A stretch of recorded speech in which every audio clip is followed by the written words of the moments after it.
Hello जी। आज के दूसरे वीडियो में हम बात कर लेते हैं एक और माइक्रो फाइनेंस लेंडर के बारे में। अब जब तक हम इतनी सारी माइक्रो फाइनेंस कंपनी पढ़ चुके हैं, सबकी कहानी सेम है। सब लोग अपनी एसेट क्वालिटी खराब रिपोर्ट कर रहे हैं। तो देखो, उससे एक चीज समझ में आती है कि इंडस्ट्री वाइड प्रॉब्लम है ये। यहाँ पर कोई स्पेसिफिक कंपनी की कहानी नहीं है। कुछ कंपनी अच्छा करेंगी, कुछ कंपनी खराब करेंगी। देखो, हर हर सेक्टर में ये तो होगा ही होगा। कोई इंडस्ट्री लीडर बन के निकलेगा, कोई अच्छा परफॉर्म करेगा, कुछ कोई बुरा परफॉर्म करेगा। आप देखो, बुरा परफॉर्मेंस में हम देखने जाए तो फ्यूजन माइक्रो फाइनेंस की बिल्कुल ऐसी तैसी होगी। वहां पर तो खेल ही सारा बिगड़ गया। और अगर अगर अगर ठीक ठाक परफॉर्मेंस की भी बात करें तो सैटिन क्रेडिट केयर और अरमान की बात करें तो इन्होंने ठीक ठाक किया, कुछ अच्छा नहीं किया। अच्छा कुछ भी नहीं हुआ इनमें। इन दोनों के दोनों ने अपनी गाइडेंस घटाई थी पहले।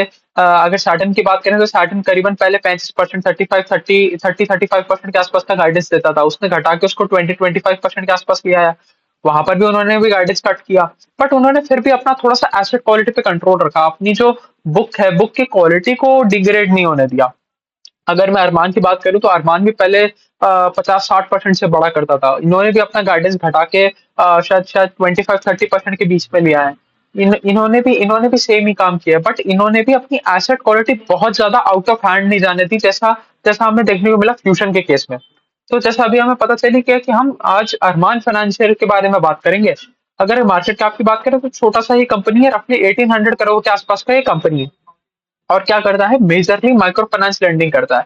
अब इनका एक सेगमेंट एमएसएमई का भी है, बट वो मेजर कंट्रीब्यूटर नहीं है। अभी भी 81-82% के आसपास की बुक इनकी इनकी माइक्रो फाइनेंस डिवीजन से ही आती है। तो हमें फिर यही देखना है कि भाई माइक्रो फाइनेंस डिवीजन में आपकी कहानी क्या चल रही है। और Armaan was one of the first management to tell कि इंडस्ट्री में प्रॉब्लम्स आने लग गई हैं, इंडस्ट्री में हमें वापस प्रॉब्लम दिखना है, चालू हो गया है। इन्होंने पिछले पूरे साल इन्होंने बोला कि भाई हनीमून पीरियड खत्म हो गया है, हमारा कलेक्शन एफिशिएंसीज में थोड़ा सा दिक्कत आ रही है। हो सकता है आगे चल के हम उतनी पेस पे ग्रो नहीं कर पाए। फिर लास्ट क्वार्टर में तो इन्होंने आके सामने से गाइडेंस भी घटा दिया। फिर जैसे जैसे थोड़ा थोड़ा रिजल्ट धीरे धीरे खराब हो रहा था, तो ये उसके बारे में भी लगातार बोलते हुए आ रहे थे कि भाई हम आपको पहले ही बोल रहे हैं कि ये थोड़ी प्रॉब्लम्स आ सकती हैं आगे चल के। और जो हमें आने आते हुए देखने को भी मिली कि भाई पूरी की पूरी जो माइक्रो फाइनेंस इंडस्ट्री है, वहां पर दिक्कतें आती हुई देखने को मिली। अब देख लेते हैं इनके नंबर कैसे रहे। अगर मैं बात करूं एयूएम की, तो एयूएम बढ़ा 21% on a Y Y level. अब देखो, 21% ग्रोथ आपको चाहे कितनी भी अच्छी लगे, बट कंपनी के हिस्टोरिकली जो ग्रोथ फिगर थे उससे बहुत कम ग्रोथ है ये। पहले कंपनी ग्रो किया करती थी 60% पे, अब इसने रिपोर्ट किया है 21% का ग्रोथ। तो देखो, 1/3 हो गया ग्रोथ। 66% ड्रॉप आ गया ग्रोथ रेट में। तो ये बहुत ही नेगेटिव चीज है। देखो, मार्केट इस चीज को नेगेटिवली लेगा कि आप एक चीज समझो, जब आप 60% का ग्रोथ कर रहे थे, तब आपको प्राइस टू बुक मल्टीपल्स दिख रहे थे। तब वो महंगा, आपको महंगा लग रहा था, क्योंकि उस टाइम वो ग्रोथ लेके आ रहा था। जब जब उस टाइम ग्रोथ लेके आ रहा था, तब आप कहते थे भाई इसका प्राइस टू बुक 4.5 टाइम्स है, मैं तो नहीं लूंगा। बट जब जब वो ग्रोथ सस्टेन कर रहा था, तो 4.5 टाइम्स भी सस्टेन कर रहा था, आप वहां से भी पैसा बना के निकल जाते। बट अब अगर आप देखोगे, अरमान फाइनेंस करीबन करीबन 2 टाइम्स प्राइस टू बुक पे आ गया। अब वो आपको सस्ता लगेगा, बट अब उसमें ग्रोथ वाला फैक्टर नहीं है। तो हर सस्ती चीज अच्छी होती नहीं है। यहाँ पर यही है, अगर किसी कंपनी को महंगा वैल्यूएशन मिल रहा है। देखो, डिफेंस डिफेंस में नहीं जाएंगे, डिफेंस में तो अलग ही बुल रन चल रहा है। वहां पर तो सब पैसे के जोर पे चल रहा है। पैसे के जोर का रहने देते हैं। अगर हम फंडामेंटली देखने जाए, अगर कोई कंपनी महंगा बिक रहा है, जैसे हम ट्रेंड की बात करें, तो ट्रेंड को सस्ता नहीं, करीबन 150-200 के पी का स्टॉक है वो, बट वो अभी भी ग्रोथ दिखा रहा है। जब तक उसके अंदर ग्रोथ फैक्टर प्रेजेंट है, वो अपने पी को सस्टेन कर जाएगा। उसको पी रेशो मेंटेन करने में कोई दिक्कत नहीं रहेगी, वो पैसा बना के निकल जाएगा। और आप लोग यही कहते रह जाओगे कि भैया इसका पी रेशो ज्यादा है, ये बहुत महंगा स्टॉक है, और फिर कोई भी आड़ू दाड़ू कंपनी लेके बैठ जाओगे जो पी में तो सस्ती होगी, बट आपको पैसा बना के नहीं देगी। तो हमें ये देखना है कि ग्रोथ किसका ज्यादा है। ज्यादा ग्रोथ के लिए हमें थोड़ा सा ज्यादा पेमेंट, थोड़ा सा ज्यादा वैल्यूएशन भी देना पड़ेगा। कोई दिक्कत वाली बात होनी नहीं चाहिए। अगर हम बात करें on a quarter on quarter level, तो हमें देखने को मिलेगा क्वार्टर ऑन क्वार्टर लेवल तो डिस्बर्समेंट क्या, एयूएम भी गिर गया, डिस्बर्समेंट तो गिरा ही गिरा। डिस्बर्समेंट तो वाई वाई लेवल पर भी गिरा। तो वाई वाई लेवल पर disbursement were down 13.5%। And quarter on quarter level पे भी डिस्बर्समेंट डाउन थे। क्वार्टर ऑन क्वार्टर लेवल पे तो खैर अपने को ज्यादा कंपेयर करने का कोई मतलब बनता नहीं है। Q4 हमेशा ज्यादा बेहतर बेहतर होगा एक फाइनेंशियल कंपनी के लिए एज कम्पेयर टू Q1। तो ठीक है, बट वाई वाई लेवल पे भी कुछ खास हुआ नहीं। इनका जो एयूएम ग्रोथ था वो 21% का आया है, जो पहले 60% का आता था। अब अगर हम बात करें डिस्बर्समेंट ग्रोथ रेट की, तो डिस्बर्समेंट तो डिग्रो कर गया बाय 13.5%। वहां पर भी काम खराब हुआ। अगर पैट की बात करें तो पैट भी गिरा by 21.5% on Y Y level. तो कुल मिला के चीजें तो अच्छी चल नहीं रही हैं। और इसमें जब आज मैनेजमेंट से कॉन कॉल में बात हुई, तो मैनेजमेंट भी यही कहता है कि भाई देखो एग्जैक्टली तो हम बता ही नहीं सकते कि कब तक चीजें ठीक होंगी, बट जो हमारा अनुमान है, जो हमारा अजम्पशन है, अजम्पशन यही कहता है कि भाई दिवाली के बाद से थोड़ी सी चीजें हमें ठीक देखने को मिल सकती है। तो मतलब Q3 Q4 में हमें हो सकता है थोड़ा सा इंप्रूवमेंट चीजों में देखने को मिले। और ये ऑप्टिमिस्टिकली मैनेजमेंट चीजें बोल रहा है, बट फिर भी हमें लगातार ट्रैक करते रहना पड़ेगा। अभी बिजनेस अच्छा नहीं है तो इसका मतलब ये नहीं कि आगे कभी भी ये बिजनेस अच्छा हो नहीं सकता। ये बिजनेस को हम जब तक ट्रैक करेंगे और जिस दिन अच्छा हो जाएगा उस दिन इन्वेस्ट करने के बारे में सोचेंगे। अभी तो हाल फिलहाल हालत थोड़ी सी खस्ता ही दिख रही है। अगर हम बात करें इनके लोन सेगमेंटेशन की, तो हमें पता चलेगा 82% आता है हमारे माइक्रो फाइनेंस डिवीजन में से। तो मेजोरिटी पोर्शन में आपका माइक्रो फाइनेंस है और उसी सेक्टर में आपको प्रॉब्लम्स देखने को मिल रही है, तो आपका ओवरऑल लोन बुक भी अफेक्टेड रहेगा, आपका ओवरऑल पार्ट वगैरह भी अफेक्टेड रहेगा। तो बाकी ज्यादा और कुछ देखने की हमें जरूरत नहीं है, हम मेजोरिटी सेगमेंट देखेंगे, उसी से हमारा काम बन जाएगा। अगर हम बात करें 15% आता है हमारा एमएसएमई से, और रिमेनिंग 3% आता है टू व्हीलर लोन दे दिया या कोई बिजनेस लोन दे दिया, इन सारी चीजों से। तो मतलब उसमें मेजोरिटी टू व्हीलर लोन का ही है, करीबन 2.7% के आसपास टू व्हीलर लोन है, और बचा हुआ 0.3% इधर उधर की सारी चीजें करते हैं। तो 82% माइक्रो फाइनेंस, 15% एमएसएमई लोन्स, और 3% के आसपास हमारे टू व्हीलर लोन्स हो गए। अगर हम इनके ब्रांच एक्सपेंशन की बात करें, तो इन्होंने रफली रफली 32 ब्रांचेस इस क्वार्टर में ऐड करी, और इन्होंने कुछ नए स्टेट्स में भी एंट्री मारी। और अगर हम टोटल नंबर ऑफ ब्रांचेस की बात करें, तो टोटल नंबर ऑफ ब्रांचेस जब इनकी पहुंच गई 434 ब्रांचेस। और अगर हम थोड़ा सा बात करें कितने स्टेट्स में प्रेजेंट है, तो अभी 11 स्टेट्स में प्रेजेंट है। इन्होंने अपना प्रेजेंस बनाया कर्नाटका में और तेलंगाना में। अगर अगर मैं बात करूं इनका परसेंटेज ऑफ एयूएम कहाँ कहाँ से आता है, तो इनका मेजोरिटी एयूएम आता है गुजरात से, 28% आता है गुजरात से, 22% आता है यूपी से, 15% आता है एमपी से। तो ये तीन स्टेट ही देखें तो तीन स्टेट में ही हमें पता चल जाएगा कि 65% इन तीन स्टेट से आ गया। तो सबसे बड़ा गुजरात, उसके बाद यूपी, उसके बाद एमपी। अगर हम बात करें तो इनकी जो सब्सिडरी है जो माइक्रो फाइनेंस लोन करती है, उसको एक रेटिंग अपग्रेड भी मिला। और रेटिंग अपग्रेड मिलना एक बहुत अच्छी चीज होती है, क्योंकि क्योंकि जैसे ही आपका रेटिंग अपग्रेड होता है, आपका कॉस्ट ऑफ बोरिंग नीचे आ जाता है। आप जाके जिस बैंक से आप पैसा उठा रहे हो, तो आप उसको बोलते हो कि भैया अब मेरी क्रेडिबिलिटी बढ़ गई है, अब मैं एक बेहतर क्वालिटी का कस्टमर हूं, तो अब आप मेरे को कम रेट पे लोन दो। ये this is as good as CIBIL, कि भाई जैसे एक आदमी का सिबिल होता है, जितना अच्छा सिबिल होगा, आप जाके बैंक से उतना ही कम इंटरेस्ट पे लोन डिमांड कर सकते हो। Same case with rating for an NBFC. तो जितना अच्छा रेटिंग होगा, उतना कम इंटरेस्ट पे आपको आपको पैसा मिल पाएगा, क्योंकि इनके लिए रॉ मटेरियल तो पैसा ही है, एक एनबीएफसी का बिजनेस ही चल रहा है पैसे के दम पर। अगर हम इनकी बात करें, इनके माइक्रो फाइनेंस डिवीजन की, तो यहाँ पर इनको प्रेशर देखने को मिल रहा है ग्रॉस एनपीए में भी और कलेक्शंस में भी।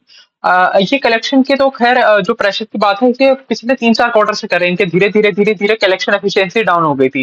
करीबन करीबन से जब 99% का इनका कलेक्शन एफिशिएंसी हुआ करती थी, अब वो धीरे धीरे गिर के करीबन 95% के आसपास आ गई है। तो ये जब कलेक्शन एफिशिएंसी खराब होती है ना, तब सारा का सारा काम खराब होने लग जाता है। और ऊपर से ये इस मैनेजमेंट में बात अच्छी, सबसे अच्छी क्या है कि अपनी लोन बुक खराब नहीं होने देते, एसेट क्वालिटी अपनी मेंटेन करने की कोशिश करते हैं। मतलब ये नहीं है कि हमें प्रॉब्लम दिख रही है उसके बाद भी हम धड़ाधड़ धड़ाधड़ डिस्बर्समेंट करते जा रहे हैं और अपनी लोन बुक को खराब कर देते हैं in the name of growth. मतलब सिर्फ सिर्फ हमें ग्रोथ नहीं चाहिए, हमें सस्टेनेबल ग्रोथ चाहिए, हमें अच्छी एसेट क्वालिटी के साथ ग्रोथ चाहिए, हमें अच्छे प्रॉफिटेबिलिटी रेशियोज के साथ ग्रोथ चाहिए।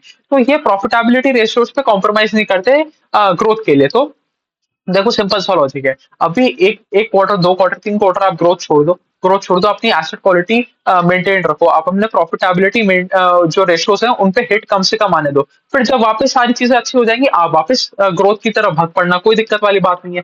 बट अगर आप सिर्फ ग्रोथ के पीछे भगने के लिए अपनी प्रॉफिटेबिलिटी रेशियो खराब कर दोगे, तो आप पूरा का पूरा खेल खराब कर जाओगे, आप बिजनेस से बाहर हो जाओगे। तो वो एक प्रॉब्लमेटिक चीज है। बट इसी में मैनेजमेंट की एक्सपर्टीज आती है, और ये मैनेजमेंट काफी कंजर्वेटिव है, और इस चीज का ध्यान रखते हैं कि भाई हमारी एसेट क्वालिटी को हम खराब ना होने दें। हम देखो फर्क तो हमेशा पड़ेगा, जब पूरी इंडस्ट्री वाइड कोई प्रॉब्लम आएगी, तो फर्क ऐसा तो हो नहीं सकता कि आप इंडस्ट्री वाइड प्रॉब्लम से इम्यून हो जाओ, कुछ ना कुछ फर्क तो पड़ेगा। बट आप उसको कितने ढंग से कंट्रोल कर लेते हो, सारी कहानी वहीं आती है। तो अगर इनके जो जो सबसे बड़ा सेगमेंट है माइक्रो फाइनेंस सेगमेंट है, उसमें हम ग्रॉस एनपीए नंबर की बात करें, तो gross NPA number was at 2.9% and net NPA number was at 0.1%। और एक और प्रॉब्लम क्या आ रहा है कि ये जो जॉइंट लैंडिंग लोन्स देते हैं, जॉइंट जॉइंट ग्रुप, क्या क्या होता है, जॉइंट लैंडिंग ग्रुप लोन्स देते थे, इसमें प्रॉब्लम आना शुरू हो गया। जैसे हमने सैटन वाले वीडियो में भी देखा था कि सैटन में भी यही प्रॉब्लम है कि भाई वो लोग कह रहे हैं कि जो जो हम जो कलेक्शंस करने के लिए जो मीटिंग्स बुलाया करते थे, ये सारे जॉइंट लेंडिंग ग्रुप वालों को एक साथ इकट्ठा किया करते थे, या हफ्ते में बुलाया करते थे, महीने में बुलाया करते थे, वहां पर हमारी अटेंडेंस ही डाउन हो गई, इसलिए हमारी कलेक्शन एफिशिएंसी डाउन हो गई है। क्योंकि पहले तो क्या होता था कि भाई जैसे ये गांव वाले लोग हैं, हम गांव में क्या करते हैं, ये जॉइंट लेंडिंग ग्रुप के नाम पे 5-6 औरतों को एक साथ लोन दे देते हैं, और ये छोटे छोटे बिजनेस के लिए लोन देते हैं कि भाई किराने की दुकान चलाने के लिए लोन दे दिया, डेयरी फार्मिंग के लिए लोन दे दिया, इन सारी चीजों के लिए ये लोग लोन दिया करते थे। तो मतलब वर्किंग कैपिटल साइकिल दिया करते थे, और उसके बाद क्या करते थे, पीछे अपना कोलैटरल रख लेते थे। उनका उनका जो घर है, जो जिस जिस घर में वो लोग रह रहे हैं, वो घर एज ए कोलैटरल रख लेते थे। तो क्या होता था, आप इनको इकट्ठा किया करते थे, और इकट्ठा करके वहीं के वहीं हाथों हाथ पैसा ले लिया करते थे। तो अगर एक गांव में 10 जॉइंट लैंडिंग ग्रुप है, तो आपको एक बार जाना था वहां पर, सबकी अटेंडेंस लगानी थी और सबका पेमेंट कलेक्ट करना था। अब इन्होंने वो वाले सेशन अटेंड करना ही बंद कर दिया, जो गांव के लोग हैं वहां पर वो जॉइंट लैंडिंग ग्रुप वाले लोग आ ही नहीं रहे वो सेशन अटेंड करने के लिए। तो अब इनको क्या करना पड़ रहा है, इनको अपनी तरफ से एफर्ट मारना पड़ रहा है, इनकी जो कलेक्शन टीम है उसको हर बंदे के घर घर जा जाके पैसा कलेक्ट करना पड़ रहा है, तो उनके लिए वर्कलोड बढ़ गया है। तो इसकी वजह से हमें देखने को मिल रहा है कि कलेक्शन एफिशिएंसी हमारी डाउन है। बट ये इंडस्ट्री वाइड प्रॉब्लम है, शायद साटन ने बताया था, किसी और माइक्रो फाइनेंस कंपनी ने भी यही बताया था कि जो जॉइंट लैंडिंग ग्रुप वाले लोन्स दे रहे हैं, उसमें वहां पर हमारी अटेंडेंस ही कम हो जा रही है।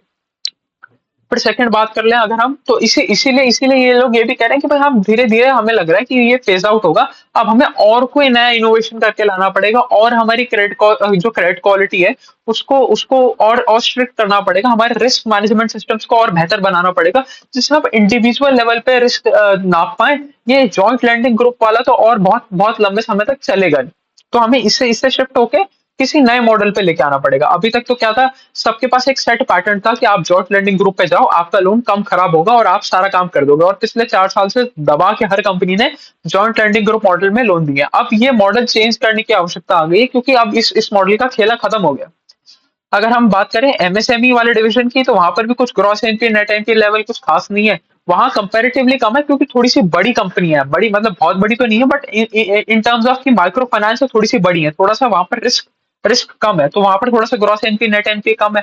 टू व्हीलर वाले सेगमेंट में थोड़ा सा ज्यादा है। अब एकदम बाल की खाल निकालने की जरूरत नहीं है, 3% वाले में थोड़ा ज्यादा भी है, तो आपका ओवरऑल बुक पे कोई ज्यादा इफेक्ट पड़ नहीं रहा। हमें तो बेसिकली दो ही सेक्टर पर फोकस करना है, एक इनका एमएसएमई वाला जो ग्रो कर रहा है ढंग से, और जो माइक्रो फाइनेंस वाला जिसमें आ रही है हमें दिक्कत।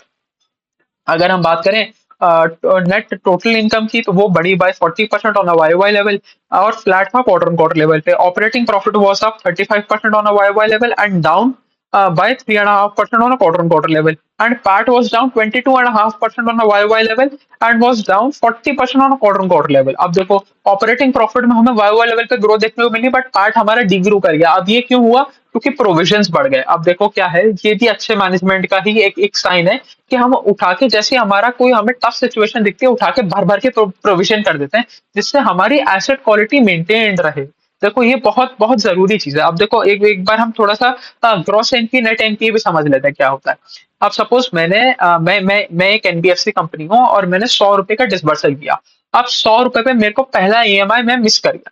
तो जब मैं पहला ईएमआई मिस करूंगा, तो ऐसे में बकेट 1 में जाऊंगा, 2 में जाऊंगा, 3 में जाऊंगा। जब मैंने 90 दिन तक एक भी ईएमआई पे नहीं किया, तो मेरा पूरा का पूरा जो 100 रुपया है, अब उसमें से मैंने चाहे 20 रुपए रिपेमेंट कर दिया हो, नहीं कर दिया हो, उसमें मैंने चाहे 50 रुपए रिपेमेंट कर दिया हो, चाहे 90 रुपए भी रिपेमेंट कर दिया हो ना, कोई मतलब नहीं है। वो पूरा का पूरा 100 रुपया उठ के चला जाता है ग्रॉस एनपीए में। ग्रॉस एनपीए में अब कंपनी को पता है कि भाई ये वाले लोन के पीछे मेरे पास कोलैटरल पड़ा था, और कोलैटरल पड़ा था, इसलिए मैं इसमें 100 रुपए की बजाय 100 रुपए में से 60 रुपए का मैं बना देती हूँ प्रोविजन। तो कंपनी क्या करती है, उस 100 रुपए के पीछे 60 रुपए का प्रोविजन बना देती है। तो आपका ग्रॉस एनपी नंबर क्या है, 100 रुपए का। और नेट एनपी नंबर क्या होगा, gross NPA minus provision is equal to net NPA. तो ग्रॉस एनपी 100, प्रोविजन बनाया 60 का, तो नेट एनपीए निकला हमारा 40 का। तो 40 का नेट एनपीए नंबर हो गया। अब जब आप और अच्छे से अच्छा अपना प्रोविजन बनाना चाहोगे, क्योंकि आपको पता है आगे समय खराब आ रहा है, तो आप ज्यादा प्रोविजन कर दोगे, तो आपको नेट एनपीए नंबर तो गिरता हुआ मिलेगा, क्योंकि जो आपका ग्रॉस एनपीए नंबर है, आप उसका पूरा का पूरा प्रोविजन बना के बैठे हो। तो ये चीज हमें यहाँ पर भी देखने को मिलेगी कि आपका नेट एनपीए नंबर तो गिर गया, बट प्रोविजन बढ़ गया, क्रेडिट कॉस्ट बढ़ गई हमारी।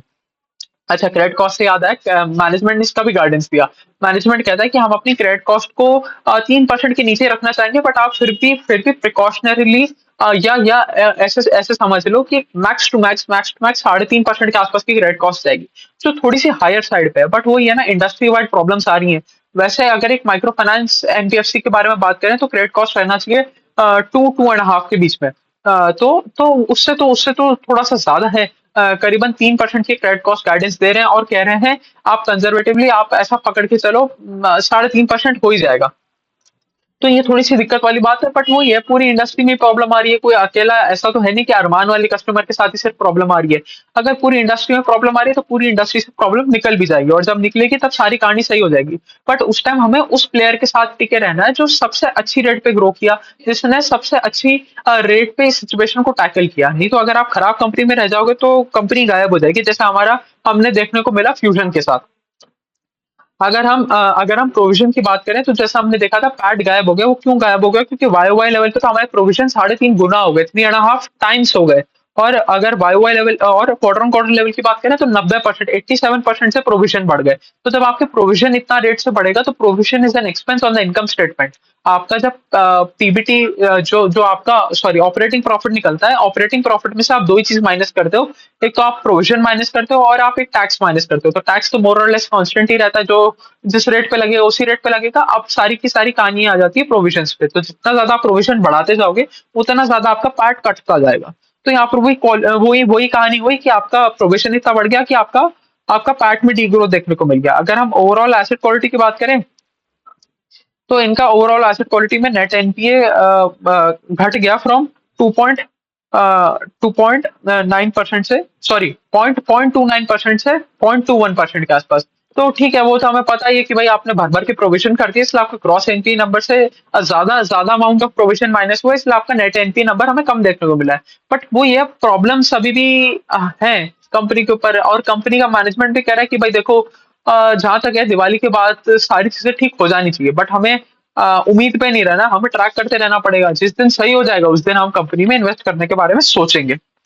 तो चलिए अभी के लिए इतना रखते हैं। ये थी कहानी अरमान फाइनेंशियल की। एक और माइक्रो फाइनेंस कंपनी जो अपनी प्रॉब्लम्स में से जूझ रही है, काम कर रही है, देखते हैं अब इसका कैसा रहता है। ये फिर भी one of the better companies हैं, जो जो अच्छे से अपना एसेट मैनेज करके हो सकता है आगे ग्रोथ दिखा दे। देखो कोई भी इंडस्ट्री में जब अच्छा समय होता है ना, तो तब तो कचरे से कचरा कंपनी भी ग्रोथ दिखा देती है। आपको वो कंपनी पढ़नी है जो खराब समय में ढंग का काम करे। अब देखो, अब जैसे अब ये माइक्रो फाइनेंस इंडस्ट्री के लिए थोड़ा सा स्ट्रेसफुल पीरियड है। अब जो कंपनी स्ट्रेसफुल पीरियड को ढंग से निकाल जाएगी और उसके बाद ग्रोथ दिखाना स्टार्ट करेगी, वो बहुत ही रेसिलियंट है और बहुत टॉप नॉच कंपनी है। उस कंपनी के साथ हमें टिके रहना है। और उसके बीच में ऐसी बहुत सारी कंपनी आएंगी, जैसे फ्यूजन है, और फ्यूजन आपकी बैंड बजा के चला जाएगा। तो फ्यूजन वाली कंपनी से दूर रहना है और अच्छी कंपनी की तरफ फोकस करना है, जो क्राइसिस के टाइम पे अच्छा काम करे। वो बहुत ही बढ़िया कंपनी है।